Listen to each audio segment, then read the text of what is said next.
I heard this story a long time ago. They reminded me of it with this series. And I got it right when I was in Las Vegas, but I haven't talked about it in 3 or 4 weeks, so I'll give it the best I can. There was a group of folks that were going to the Swiss Alps to climb the Alps. Now, these weren't mountain climbers that hanging off cliffs with all those pikes. These were normal people like us that really hadn't trained up. We were in good condition, but we're not in climbing condition. That's the kind of people I'm talking about, us. I'm talking about us.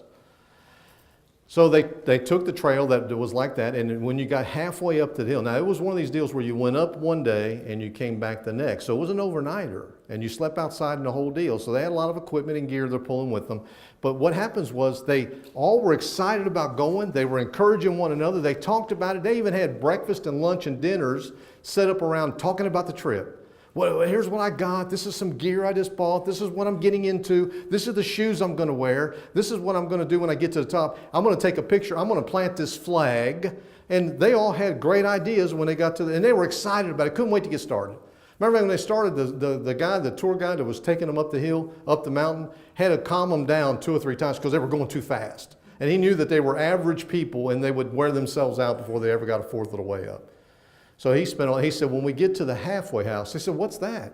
Oh, we're going to stay at a halfway house for an hour or 2 and have lunch and warm up and stand in front of the fire and talk to each other and bond a little more. And it's going to be really wonderful and you're going to enjoy it. And it's going to give you good strength and encouragement to take it to the top.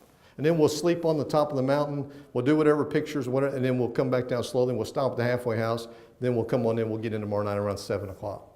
Boy, it sounds great. So they went on up and they got to the halfway house. And man, when they got in there, because they had been hiking 5 or 6 hours already, when they got in there, they were tired.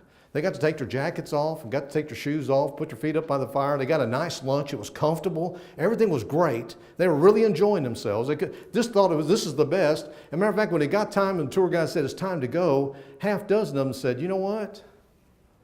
It's pretty comfortable here. I think we'll just stay here.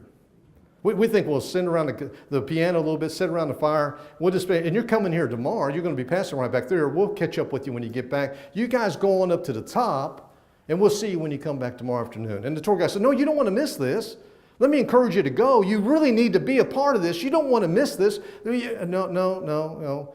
We've already kind of got our stride going now. We're comfortable and we've got our feet on. I've already got my jacket on and I already got a full belly. I'm just really kind of tired. It was more than I expected. I'm totally satisfied staying there. Are you sure? Because we're leaving. Positive.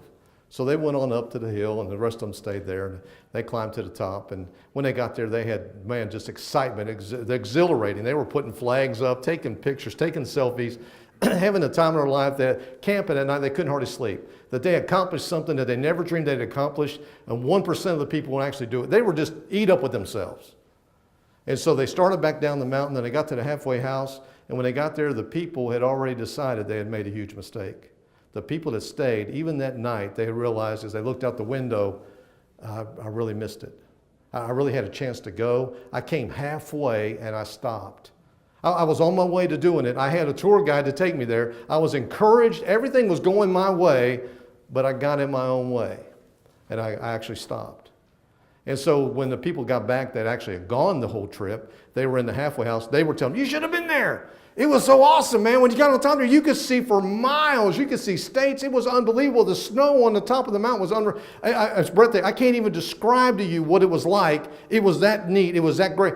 It was off the charts. It was the best thing I've ever done in my entire life. I can't wait to do it again. I wish we could go right back to the top right now. I never wanted to leave. And to hear that, the people were like, whew. Now I got to listen to this crap for the rest of the afternoon as we go.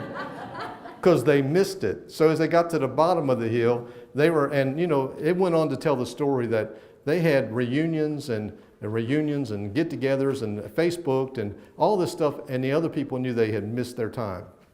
They had missed their mark. It's one thing to know what you need to do. It's another thing to do it.